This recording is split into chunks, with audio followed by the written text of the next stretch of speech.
Hi hello ಎಲ್ಲರೂ ಹೇಗಿದ್ದೀರಾ? ನಾನು ಚೆನ್ನಾಗಿದ್ದೀನಿ, ಹಾಗೆ ನೀವು ಚೆನ್ನಾಗಿದ್ದೀರಾ ಅಂತ ಅಂದ್ಕೊಂಡಿದ್ದೀನಿ. ಇದು ನಿನ್ನೆ ವೀಡಿಯೋದು ಕಂಟಿನ್ಯೂ ಆಗ್ತಾಯಿದ್ದೀನಿ. ಅಂದರೆ ನಾವು ಊರಿಗೆ ಹೊರಟಿದ್ದೀವಲ್ಲ ಆ ವಿಡಿಯೋ ಕಂಟಿನ್ಯೂಷನ್ ಇದು. ಸೊ ಊರಿಗೆ ಹೋಗಬೇಕಾದ್ರೆ ಆನ್ ದಿ ವೇ ನಮಗೆ ಈ ಕಣವೆ ಬಸವೇಶ್ವರ ಸ್ವಾಮಿ ದೇವಸ್ಥಾನ ಸಿಗ್ತತೆ. ಇದು ಎಷ್ಟು ಜನ ನೋಡಿದ್ದೀರಾ ಅನ್ನೋದನ್ನು ಕಾಮೆಂಟ್ ಮಾಡಿ ತಿಳಿಸಿ. ಇದು ನಂದಿ ಹಿಲ್ಸ್ಗೆ ಹೋಗೋ ರೋಡಲ್ಲೇ ಇರೋದು. ಸೊ ನಂದಿ ಹಿಲ್ಸು, ನಂದಿ ಮತ್ತು ಇದು ಕಣವೆ ಬಸವೇಶ್ವರ ಸ್ವಾಮಿ, ಇವೆಲ್ಲ ಟೆಂಪಲ್ಗಳು ಫೇಮಸ್ ಆಗಿರುವ ದೇವಸ್ಥಾನಗಳು ಅಲ್ಲಿ. ಸೊ ನಮಗೆ ಆನ್ ದಿ ವೇ ಬರೋವಾಗ ಸಿಗುತ್ತೆ. ನಮ್ಮ ಮನೆಯಿಂದ ಅಮ್ಮನ ಮನೆಗೆ ಹೋಗುವಾಗ ಇರ್ಬೋದು ಅಥವಾ ಅತ್ತೆ ಮನೆಗೆ ಹೋಗಿರ್ಬೋದು, ಈ ದೇವಸ್ಥಾನ ಮುಂದೆಯಿಂದನೇ ಹೋಗ್ತೀವಿ ನಾವು. ಸೊ ಹಾಗಾಗಿ ದೇವಸ್ಥಾನಕ್ಕೂ ಹೋಗೋಣ ಅಂತ ಹೋಗ್ತಾಯಿದ್ವಿ. ಮಂಗಳವಾರ ನಾವು ಈ ದೇವಸ್ಥಾನಕ್ಕೆ ಹೋಗಿದ್ದು. ಇಲ್ಲಿ ಬಸವ ಅಂದರೆ ನಂದಿ ಏನಿದ್ದಾರೆ, ನಂದಿ ದೇವರು, ಅವರು ಬೆಳೆಯುತ್ತೆ, ನಂದಿ ಬೆಳೀತಾ ಇರುತ್ತೆ ಅನ್ನೋ ವಿಶೇಷ ಇದೆ ಇಲ್ಲಿ. ಸೊ ಅದು ಉದ್ದನೂ ಬೆಳೆಯುತ್ತಂತೆ, ಅಗಲನೂ ಬೆಳೆಯುತ್ತೆ ಅಂತ ಹೇಳ್ತಾರೆ. ಸೊ ಅಲ್ಲಿ ನಾವು ಅರ್ಚಕರನ್ನ ಕೂಡ ವಿಚಾರಿಸಿ, ಅವರು ಕೂಡ ಹೇಳ್ತಾಯಿದ್ರು, ಅಂದರೆ ಉದ್ದ ಅಷ್ಟು ಬೆಳೀತಾ ಇದೆಯೋ ಇಲ್ವೋ ಗೊತ್ತಿಲ್ಲ, ಬಟ್ ಅಗಲ ಬೆಳೀತಾ ಇದೆ ಅಂತ ಅಂದರು ಅವರು. ತುಂಬಾ ಚೆನ್ನಾಗಿದೆ ದೇವಸ್ಥಾನ. ಯಾರೆಲ್ಲ ಬಂದಿಲ್ಲ ಒಂದು ಸತಿ ಬಂದು ನೋಡಿ, ನಿಜವಾಗ್ಲೂ ತುಂಬ ಚೆನ್ನಾಗಿದೆ. ನೋಡಿ ಎಷ್ಟು ದೊಡ್ಡ ನಂದಿ. ಆ್ಯಂಡ್ ಈ ದೇವಸ್ಥಾನ ಮುಂಚೆ ನಾವು ಬಂದಾಗ ತುಂಬ ವರ್ಷಗಳಾಯಿತು ಬಂದು ನಾನು, ಆವಾಗ ಇಷ್ಟೊಂದು ಚೆನ್ನಾಗಿರಲಿಲ್ಲ. ಸುಮ್ಮನೆ ಈ ದೇವ್ರ ಹತ್ರ ಮಾತ್ರ ಒಂದು ಚಿಕ್ಕದಾಗಿ ಗುಡಿ, ಅಂದರೆ ಈ ರೀತಿ ಗ್ರಾನೈಟ್ ಎಲ್ಲ ಹಾಕಿ ಆ ಥರ ಅಲ್ಲ, ಆಗಿನ ಕಾಲದಲ್ಲಿ ದೇವಸ್ಥಾನಗಳಿದ್ದವಲ್ಲ ಆ ಥರ ಕಟ್ಟಿದ್ರು. ಸೊ ಇವಾಗ ತುಂಬಾ ಇಂಪ್ರೂವ್ ಮಾಡಿದ್ದಾರೆ, ತುಂಬ ಚೆನ್ನಾಗಿದೆ ದೇವಸ್ಥಾನ. ನಿಜವಾಗ್ಲೂ ನಂಗೆ ತುಂಬ ಇಷ್ಟ ಆಯಿತು, ತುಂಬ ಚೆನ್ನಾಗಿ ಡೆವಲಪ್ಮೆಂಟ್ ಮಾಡಿದ್ದಾರೆ. ಹಾಗೆ ಇಲ್ಲಿ ನಿಮಗೆ ಕಾಣಿಸ್ತಾ ಇದೆಯಾ, ನಂದಿ ಮೇಲೆ ಈ ರೀತಿ ಕಾಯಿನ್ಗಳನ್ನು ಅಂಟಿಸಿದ್ದಾರೆ. ನಾವು ಇದನ್ನು ಫಸ್ಟ್ ಟೈಮ್ ನೋಡಿದ್ದು, ಮುಂಚೆ ಬಂದಾಗ ನಾನು ಇದನ್ನು ನೋಡಿಲ್ಲ. ಸೊ ನಾನು ಅಲ್ಲಿ ಕೇಳಿದ್ದಕ್ಕೆ ಇದನ್ನು ಯಾಕೆ ಈ ರೀತಿ ಮಾಡಿದ್ದಾರೆ ಅಂದರೆ, ಅವರಲ್ಲಿ ಏನಾದರೂ ಅರಿಕೆ ಇದ್ದಾಗ ಜನ ಅದನ್ನು ಅರಿಕೆ ಮಾಡಿಕೊಂಡು ಕಾಯಿನ್ಗಳನ್ನ ಅಲ್ಲಿ ಅಂಟಿಸ್ತಾರಂತೆ. ಆ ಅರಿಕೆ ತೀರಿದ ಮೇಲೆ ಆ ಕಾಯಿನ್ನ ತೆಗಿತಾರೆ ಅಂತ ಹೇಳಿದ್ರು. ನೋಡಿ ಸುತ್ತೂ ಅಂಟಿಸಿದ್ದಾರೆ ಕಾಯಿನ್ಸ್ನ.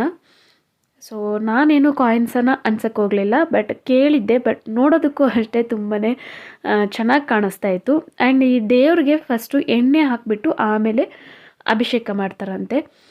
ಸೊ ತುಂಬ ಜನ ಬರ್ತಾಯಿದ್ರು. ನಾವು ಹೋದಾಗ ಅಷ್ಟು ಜನ ಇರಲಿಲ್ಲ, ಅದಾದಮೇಲೆ ತುಂಬಾ ಜನ ಬಂದರು. ಬೇರೆ ದೇವರುಗಳು ಕೂಡ ಇದೆ, ಅಂದರೆ ಗಣೇಶ ಮತ್ತು ಸುಬ್ರಹ್ಮಣ್ಯ ಸ್ವಾಮಿ, ಈಶ್ವರ, ಈ ರೀತಿ ಎಲ್ಲ ದೇವರುಗಳನ್ನು ಪ್ರತಿಷ್ಠಾಪನೆ ಮಾಡಿದ್ದಾರೆ ಅಲ್ಲಿ. ನಿಜವಾಗ್ಲೂ ತುಂಬ ಚೆನ್ನಾಗಿದೆ ದೇವಸ್ಥಾನ. ಒಳ್ಳೆ, ಅಂದರೆ ಬೇರೆ ಕಡೆ ಎಲ್ಲ ಹೋದಾಗ ಟೂರಿಸ್ಟ್ ಪ್ಲೇಸು ಅವೆಷ್ಟು ಚೆನ್ನಾಗಿದೆ ಅಂತ ಅಂದ್ಕೊತೀರಿ. ಆ್ಯಂಡ್ ಭ್ರಮರಾಂಬಿಕಾ ದೇವಿ ಈ ದೇವರು. ಸೊ ಇಷ್ಟು ದೇವರುಗಳನ್ನು ಇಲ್ಲಿ ಇಟ್ಟಿದ್ದಾರೆ. ಹಾಗೆ ನವಗ್ರಹಗಳು ಕೂಡ ಇದೆ. ಬಟ್ ನಮ್ಮ ಊರಲ್ಲೇ ಇರೋ ದೇವಸ್ಥಾನ ಇಷ್ಟು ಚೆನ್ನಾಗಿದೆ ಅನ್ನೋದು ನಮಗೆ ಗೊತ್ತೇ ಇರೋದಿಲ್ಲ ಅಲ್ವಾ. ನಮ್ಮ ಅಮ್ಮನ ಮನೆಗೆ ತುಂಬಾ ಹತ್ರ ಈ ದೇವಸ್ಥಾನ, ಆದರೂ ನಾವು ಒಂದು 2-3 ಸತಿ ಬಂದಿದ್ದೀವಿ ಅಷ್ಟೇ. ಸೊ ಯಾರೆಲ್ಲ ನೋಡಿಲ್ಲ, ಈ ದೇವಸ್ಥಾನಕ್ಕೆ ಒಮ್ಮೆ ವಿಸಿಟ್ ಮಾಡಿ. ಇದು ನಂದಿ ಹಿಲ್ಸ್ಗೆ ನಿಯರ್ ಇರೋದು. ನೀವು ಕಣವೆ ಬಸವೇಶ್ವರ ಸ್ವಾಮಿ ನಿಯರ್ ನಂದಿ ಹಿಲ್ಸ್ ಅಂತ ಹಾಕಿದ್ರೆ ನಿಮಗೆ ಗೂಗಲಲ್ಲೂ ಕೂಡ ಸಿಕ್ಕುತ್ತೆ. ತುಂಬ ಚೆನ್ನಾಗಿದೆ ದೇವಸ್ಥಾನ. ಆ್ಯಂಡ್ ಅಲ್ಲಿನ ಆ್ಯಂಡ್ ಏನಂತಾರೆ, ನೋಡೋದಕ್ಕೆ ಪ್ಲೇಸ್ ಚೆನ್ನಾಗಿದೆ. ಅಲ್ಲಿ ನೋಡಿ, ಸುತ್ತು ಬೆಟ್ಟ, ಮಧ್ಯದಲ್ಲಿ ದೇವಸ್ಥಾನ ಇರೋದು ತುಂಬ ಚೆನ್ನಾಗಿದೆ. ಮೇಲೆಲ್ಲ ಹೈಟಾಗಿ ಕಾಣಿಸುತ್ತೆ. ಇಲ್ಲಿ ಕೆಳಗಡೆ ಎಷ್ಟು ಆಳ ಇದೆ ಗೊತ್ತಾ. ಪ್ಲೇಸ್ ಮಾತ್ರ ತುಂಬ ಚೆನ್ನಾಗಿದೆ. ನಂದಿ ಹಿಲ್ಸ್ ಪಕ್ಕದಲ್ಲಿರೋದಲ್ವ, ಕ್ಲೈಮೇಟು ಅಷ್ಟೇ ತುಂಬ ಚೆನ್ನಾಗಿರುತ್ತೆ ಅಲ್ಲಿ. ಸೊ ದೇವಸ್ಥಾನದಿಂದ ಮುಗಿಸ್ಕೊಂಡು ನಾವು ಮತ್ತೆ ಊರಿಗೆ ಹೊರಟ್ವಿ. ಆ್ಯಂಡ್ ಮಕ್ಕಳಿಗೆ ನಾನು ಆರೆಂಜ್ ಜ್ಯೂಸ್ ಮಾಡ್ಕೊಂಡಿದ್ದೆ ಅಂತ ಹೇಳ್ದಲ್ವ, ಲಾಸ್ಟ್ ವ್ಲಾಗಲ್ಲೇ ಶೇರ್ ಮಾಡಿದ್ದೆ ನಿಮಗೆ. ಸೊ ಜ್ಯೂಸನ್ನ ಗ್ಲಾಸಲ್ಲಿ ಹಾಕಿ ಕೊಟ್ಟಿದ್ದೀನಿ. ದೇವಸ್ಥಾನದ ಹತ್ರ ಬಂದಾಗ ಹಾಕ್ಕೊಟ್ವಿ. ತುಂಬಾ ವರ್ಕ್ ಆಗುತ್ತೆ, ಎನರ್ಜಿ ಇರುತ್ತೆ. ನಾವೀಗ ಆಚೆ ಎಲ್ಲ ಹೋದಾಗ ಬಿಸಿಲು ತುಂಬ ಇರುತ್ತಲ್ವ, ಮಕ್ಕಳಿಗೆ ಸುಸ್ತಾದಂಗೆ ಆಗುತ್ತೆ, ಡಿಹೈಡ್ರೇಷನ್ ಆಗೋ ಚಾನ್ಸಸ್ ಇರುತ್ತಲ್ವ. ಸೊ ಆರೆಂಜ್ ಜ್ಯೂಸ್ ಕೊಟ್ಟರೆ ಅವ್ರಿಗೂ ಕೂಡ ಎನರ್ಜೆಟಿಕ್ ಆಗಿರ್ತಾರೆ. ಹಾಗೆ ನಾವು ಸ್ವಲ್ಪ ಕುಡಿದು ಇನ್ನೂ ಇತ್ತು ಜ್ಯೂಸು, ಅದು ನಮ್ಮ ಮಾವನವ್ರಿಗೆ ತಗೊಂಡೋದ್ವಿ. ಆ್ಯಂಡ್ ಅದಾದಮೇಲೆ ಇದು ನಮ್ಮ ಮನೆಯವರ ಅಕ್ಕನ ಮನೆಗೆ ಬಂದ್ವಿ. ಇವರು ನಮ್ಮ ಮನೆಯವರ ಅಕ್ಕನ ಮೊಮ್ಮಗಳು. ನಾನು ಲಾಸ್ಟ್ ತುಂಬ ಹಳೆ ವಿಡಿಯೋಲಿ ಈ ಮಗುನ ತೋರಿಸಿದ್ದೆ. ತುಂಬ ಎಳೆ ಮಗು ಇತ್ತು, ಅವಾಗ 3 ತಿಂಗಳ ಮಗುನ ಏನೋ ಇತ್ತು. ಈಗ ಮಗುಗೆ 11 ತಿಂಗಳು. ಹೆಣ್ಣು ಮಗು ಅದಕ್ಕೆ ತುಂಬ ಖುಷಿ ನನಗೆ. ಹೆಣ್ಮಕ್ಳಂದ್ರೇ ಗೊತ್ತಲ್ವ ನಿಮಗೆ, ನನ್ನ ವಿಡಿಯೋ ನೋಡೋರಿಗೆಲ್ಲ ಗೊತ್ತಿರುತ್ತೆ ನನಗೆ ಹೆಣ್ಮಕ್ಳಂದರೆ ತುಂಬಾ ಇಷ್ಟ. ಎಲ್ಲೇ ಹೆಣ್ಮಕ್ಳು ಕಾಣಲಿ ಅವ್ರನ್ನ ಎತ್ಕೊಳ್ಳೋರ್ಗೂ ನನಗೆ ಸಮಾಧಾನ ಆಗೋದಿಲ್ಲ. ಸೊ ಅದು ಅಷ್ಟೇ ಕ್ಯೂಟಾಗಿದೆ. ಆ್ಯಂಡ್ ದಾನ್ವಿಕಗೂ ನಿಹಾನ್ಗೂ ಅಷ್ಟೇ ಮಕ್ಕಳು ಅಂದರೆ ತುಂಬಾ ಇಷ್ಟ. ನೋಡಿ ಅವನು ಎಷ್ಟು ಚೆನ್ನಾಗಿ ನೋಡ್ತಾ ಇದ್ದಾನೆ. ಬಟ್ ಅವಳು ಹೊಸಬ್ರಲ್ವ ನಾವು, ಹಾಗಾಗಿ ಸ್ವಲ್ಪ ಅಳ್ತಾ ಇದ್ಲು. ಆ್ಯಂಡ್ ಅವ್ರು ಸ್ನ್ಯಾಕ್ಸ್ ಕೊಟ್ಟಿದ್ದರು, ತೊಗೊತಾ ಇದ್ವಿ. ಹಾಗೆ ಅವರು ತಿರುಪತಿಗೆ ಹೋಗಿದ್ರು. ಸೊ ತಿರುಪತಿ ಲಡ್ಡು ಕೂಡ ಕೊಟ್ಟಿದ್ದಾರೆ ಪ್ರಸಾದ, ಅದನ್ನು ತಿಂತಾ ಇದ್ವಿ. ಆ್ಯಂಡ್ ಇದು ಕಜ್ಜಾಯನ ನಮ್ಮ ಮನೆಯವರ ಅಕ್ಕ ಅದರ ಮೇಲೆ ಒಬ್ಬಟ್ಟಿಗೆ ಮಾಡ್ತಿರಲ್ವ ಕಣಕ, ಅದನ್ನು ಇಟ್ಟು ಸುಟ್ಕೊಟ್ಟಿದ್ರು. ಒಂದು ರೀತಿ ಟೇಸ್ಟ್ ಚೆನ್ನಾಗೇ ಇತ್ತು. ಸೊ ಅವ್ರ ಮನೆಯಲ್ಲೆಲ್ಲ ಊಟ ಮುಗಿಸ್ಕೊಂಡು ಮತ್ತೆ ನಾವು ನಮ್ಮ ಅತ್ತೆ ಮನೆಗೆ ಬಂದ್ವಿ. ಇದು ಫ್ರೆಂಡ್ಸ್ ಹುಳು ಇನ್ನೇನು ಗೂಡು ಕಟ್ಟೋ ಸ್ಟೇಜಿಗೆ ಬರುತ್ತಲ್ವ, ಅಂದರೆ ಹುಳು ಹಣ್ಣಾಗಿರುತ್ತಲ್ವ, ಆ ಟೈಮಲ್ಲಿ ತೆಗೆದಿರೋ ವಿಡಿಯೋ ಕ್ಲಿಪ್ಪಿಂಗು. ಈಗ ನಾವು ಗೂಡನ್ನು ಸೇಲ್ ಮಾಡಿದ್ದು ಕೂಡ, ಅಂದರೆ ಮಾರ್ಕೆಟ್ಗೆ ಹಾಕಿದ್ದು ಕೂಡ ಆಯಿತು. ಬಟ್ ನಾನು ತುಂಬ ಲೇಟಾಗಿ ಹಾಕ್ತಾಯಿದ್ದೀನಿ ಈ ವಿಡಿಯೋನ. ಇದು ಹಣ್ಣಾಗಿದ್ದ ದಿನ, ಅಂದರೆ ಹುಳುನ ಹಾದು ನಮ್ಮ ಕಡೆ ಇದನ್ನು ಹುಳು ಆಗಿರೋದು ಅಂತ ಅಂತಾರೆ. ಹಾಗೆ ಇದನ್ನು ಗೂಡು ಕಟ್ಟೋದಕ್ಕೆ ಬೇರೆ ತೋರಿಸ್ತೀನಿ ನಾನು ಅದನ್ನು. ಸೊ ಅದಕ್ಕೆ ಶಿಫ್ಟ್ ಮಾಡ್ತಾರೆ, ಅದಕ್ಕೆ ಚಂದ್ರಂಕೆ ಅಂತ ಅಂತಾರೆ. ನಿಮ್ಮಲ್ಲ ಎಲ್ಲ ಏನಂತಾರೋ ನಂಗೆ ಗೊತ್ತಿಲ್ಲ, ನನಗೆ ಅಷ್ಟು ಕ್ಲಿಯರಾಗಿ ಇದ್ರ ಬಗ್ಗೆ ಎಲ್ಲ ಗೊತ್ತಿಲ್ಲ. ನನಗೆ ಗೊತ್ತಿರೋ ಅಷ್ಟು ಮಾತ್ರ ಹೇಳ್ತಾ ಇದ್ದೀನಿ. ಸೊ ಆ ಹುಳುಗಳನ್ನೆಲ್ಲ ಆಯ್ತಾ ಇದ್ದಾರೆ, ಅದು ಗೂಡು ಕಟ್ಟಬೇಕಲ್ವ, ಹಾಗಾಗಿ ನೋಡಿ ಇದರೊಳಗಡೆ ಹುಳುಗಳನ್ನು ಹಾಕ್ತಾರೆ. ಸೊ ಅದರಲ್ಲಿ ಅದು ಗೂಡು ಕಟ್ಟುತ್ತೆ, ನಮಗೆ ಬಿಡಿಸೋದಕ್ಕೆ ಈಸಿ ಆಗುತ್ತೆ ಅಂತ. ಸುಮಾರು 350 ಏನೋ ಚಂದ್ರಂಕೆಗಳು ಈ ರೀತಿಗೂ ತರಿಸಿದ್ವು. ಸೊ ಅದರನ್ನೆಲ್ಲ ಹಾಕ್ತಾ ಇದ್ದಾರೆ. ನನಗೆ ಅವ್ರು ಮುಟ್ತಾ ಇದ್ರೇ ಒಂದು ರೀತಿ ಮೈ ಜುಮ್ ಅನ್ನುತ್ತೆ, ನಿಜವಾಗ್ಲೂ ಭಯ ಆಗುತ್ತೆ ನನಗೆ ಮುಟ್ಟೋಕ್ಕೆ. ಆ್ಯಂಡ್ ಇನ್ನೊಂದು ಏನು ಗೊತ್ತಾ, ಗೂಡು ಕಟ್ಟಿದ್ಮೇಲೆ ಅದರೊಳಗಡೆ ಹುಳು ಇರುತ್ತಂತೆ, ನಂಗೆ ಗೊತ್ತಿಲ್ಲ. ಬಟ್ ನಾನು ಗೂಡು ಮುಟ್ಟೋಕ್ಕೂ ಭಯ ಬಿದ್ದೆ, ಆದರೂ ಹುಳು ಇರಲ್ವಲ್ಲ ಅನ್ನೋ ಧೈರ್ಯವಾಗಿ ಮುಟ್ಟಿದೆ. ಅದಾದಮೇಲೆ ನನ್ನ ಮನೆಗೆ ಬಂದಮೇಲೆ ಗೊತ್ತಾಯಿತು ಅದರೊಳಗಡೆ ಇನ್ನೂ ಹುಳು ಇರುತ್ತಂತೆ. ನಾನು ಗೂಡು ಕಟ್ಬಿಟ್ಟು ಅದು ಹೊರಟೋಗುತ್ತೆ ಅಂತ ಅಂದ್ಕೊಂಡಿದ್ದೆ. ಸೊ ಕಲಿಬೇಕಾಗಿರೋದು ತುಂಬಾ ಇರುತ್ತೆ, ತಿಳ್ಕೊಬೇಕಾಗಿರೋದು ತುಂಬ ಇರುತ್ತೆ ಅಲ್ವಾ. ನೋಡಿ ಈಗ ಗೂಡೆಲ್ಲ ಕಟ್ಟಿದ್ದಾವೆ. ನಾವು ಹೋಗಿದ್ದ ದಿನ ಗೂಡನ್ನು ಬಿಡಿಸ್ತಾಯಿದ್ರು. ಸೊ ಅದನ್ನು ನೋಡೋಕ್ಕೆ ಅಂತಲೇ ಹೋದ್ವಿ. ಹುಳು ಹಣ್ಣಾಗಿದ್ದ ದಿನ ನಾನು ಹೋಗೋಕ್ಕಾಗಲಿಲ್ಲ, ಅದಕ್ಕೆ ಗೂಡು ಬಿಡಿಸ್ಬಿಡ್ತಾರೆ ಮತ್ತು ನೋಡೋಕ್ಕಾಗಲ್ಲ ಅಂತ ಅಂದ್ಕೊಂಡು ಹೋಗಿದ್ವಿ. ಮಕ್ಳಿಗೂ ತೋರಿಸೋಣ ಇದನ್ನೆಲ್ಲ ಅಂತ. ನೋಡಿ ಎಷ್ಟು ಚೆನ್ನಾಗಿ ಕಟ್ಟಿದ್ದಾವೆ. ಇದೇ ರೇಷ್ಮೆ ರೆಡಿ ಆಗೋದು, ರೇಷ್ಮೆ ಸೀರೆ, ಆ ರೇಷ್ಮೆ ದಾರ ನಾವೆಲ್ಲ ಏನು ನೋಡ್ತೀರಿ ಅದೆಲ್ಲ ಇದರಲ್ಲೇ ರೆಡಿ ಆಗೋದು. ಎಷ್ಟು ಚೆನ್ನಾಗಿ ಕಟ್ಟಿದ್ದಾವೆ. ಆ್ಯಂಡ್ ಇನ್ನೂ ದಪ್ಪ ಬರ್ತಾವಂತೆ. ನೋಡಿ ಈಗ ನಾವು ಹೋದಾಗ ಬಿಡಿಸ್ತಾಯಿದ್ರು, ನಾವು ಹೋಗೋ ಅಷ್ಟರಲ್ಲಿ ಎಲ್ಲ ಬಿಡಿಸ್ತಾಯಿದ್ರು. ಇವಾಗ ಗೂಡಿಗೆಲ್ಲ ರೇಟ್ ಚೆನ್ನಾಗಿದೆ ಅಂತ ಹೇಳ್ತಾರೆ. ಸೊ ಚೈನಾಯಿಂದ ಈಗ ಮೆಟೀರಿಯಲ್ ಬರ್ತಾ ಇಲ್ಲ, ಹಾಗಾಗಿ ಗೂಡಿನ ರೇಟು ಚೆನ್ನಾಗಿದೆ ಅಂತಂತಾರೆ. ಎಷ್ಟು ಚೆನ್ನಾಗಿದ್ದಾವಲ್ವ ಅದನ್ನು ನೋಡೋದಕ್ಕೆ. ಸೊ ನಿಮಗೆಲ್ಲರಿಗೂ ಯಾರಿಗೆಲ್ಲ ಇದ್ರ ಬಗ್ಗೆ ಗೊತ್ತು, ಯಾರ ಮನೆಯಲ್ಲೆಲ್ಲ ಇದನ್ನು ಬೆಳಿತೀರಾ ಅನ್ನೋದನ್ನು ನನಗೆ ಕಮೆಂಟಲ್ಲಿ ತಿಳಿಸಿ.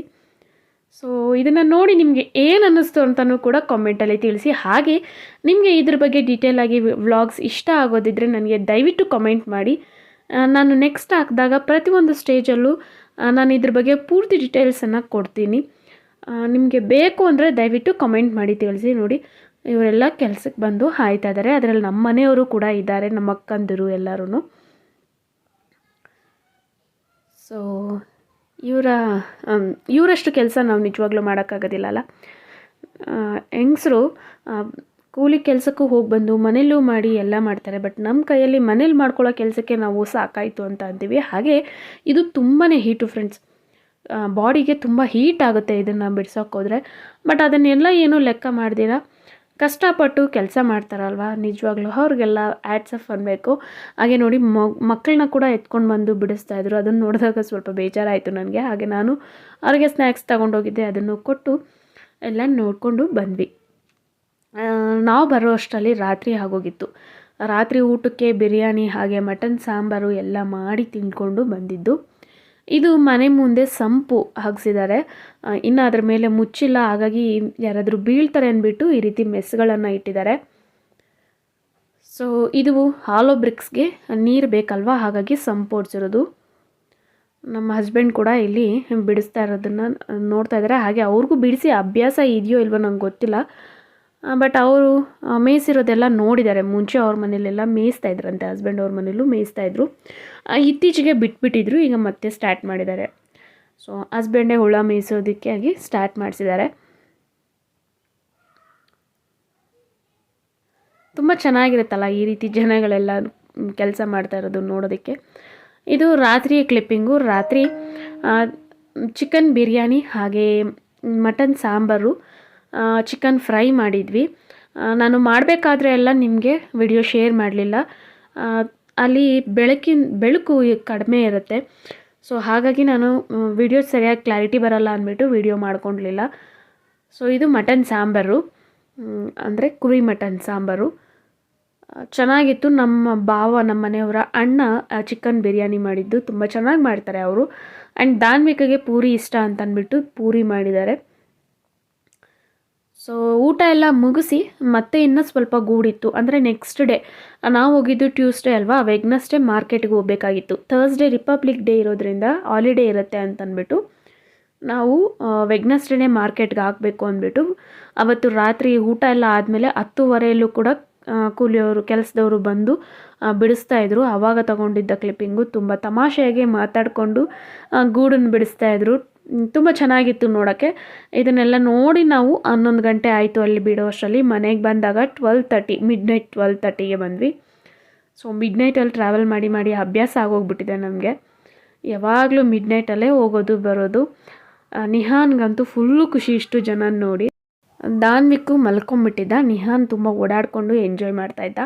ಅವನು ಕೂಡ ಲಾಸ್ಟಲ್ಲಿ ಧೈರ್ಯವಾಗಿ ಗೂಡನ್ನು ಮುಟ್ಕೊಂಡು ಬಿಡಿಸ್ತಾ ಇದ್ದ. ತುಂಬ ಖುಷಿ ಆಯಿತು ಇದನ್ನೆಲ್ಲ ನೋಡಿ. ಹಾಗೆ ನಿಮಗೆ ಏನು ಅನ್ನಿಸ್ತು ಅಂತ ಕೂಡ ಪ್ಲೀಸ್ ದಯವಿಟ್ಟು ಕಮೆಂಟಲ್ಲಿ ತಿಳಿಸಿ. ಹಾಗೆ ನನ್ನ ವ್ಲಾಗ್ ನಿಮ್ಗೊಂದು ಸ್ವಲ್ಪನಾದರೂ ಇಷ್ಟ ಆದರೆ ಪ್ಲೀಸ್ ವ್ಲಾಗೊಂದು ಲೈಕ್ ಶೇರ್ ಕಮೆಂಟ್ ಕೊಡಿ. ಹಾಗೆ ನನ್ನ ಚಾನಲ್ನ ಇನ್ನೂ ಸಬ್ಸ್ಕ್ರೈಬ್ ಮಾಡ್ದಿರ ನೋಡ್ತಾ ಇದ್ದರೆ ದಯವಿಟ್ಟು ಸಬ್ಸ್ಕ್ರೈಬ್ ಮಾಡ್ಕೊಳ್ಳಿ. ಪ್ಲೀಸ್ ಸಬ್ಸ್ಕ್ರೈಬ್ ಮಾಡಿಕೊಂಡು ನೋಡಿ. ಹಾಗೆ ಪಕ್ಕದಲ್ಲಿ ಕಾಣುವ ಬೆಲ್ ಐಕನ್ನ ಕ್ಲಿಕ್ ಮಾಡಿ. ಆ್ಯಂಡ್ ಒನ್ಸ್ ನೀವು ಸಬ್ಸ್ಕ್ರೈಬ್ ಮಾಡ್ಕೊಂಡ್ಮೇಲೆ ಮತ್ತೆ ಇನ್ನೊಂದು ಸತಿ ಅದೇ ಸಬ್ಸ್ಕ್ರೈಬ್ ಬಟನ್ ಮೇಲೆ ಪ್ರೆಸ್ ಮಾಡಬೇಡಿ, ಅದು ಅನ್ಸಬ್ಸ್ಕ್ರೈಬ್ ಆಗುತ್ತೆ. ಸೊ ಪ್ಲೀಸ್ ಸಬ್ಸ್ಕ್ರೈಬ್ ಮಾಡಿಕೊಂಡು ವಾಚ್ ಮಾಡಿ. ಸಿಗೋಣ ಮುಂದಿನ ವ್ಲಾಗ್ನಲ್ಲಿ. ಅಲ್ಲಿವರೆಗೂ take care, bye, thank you.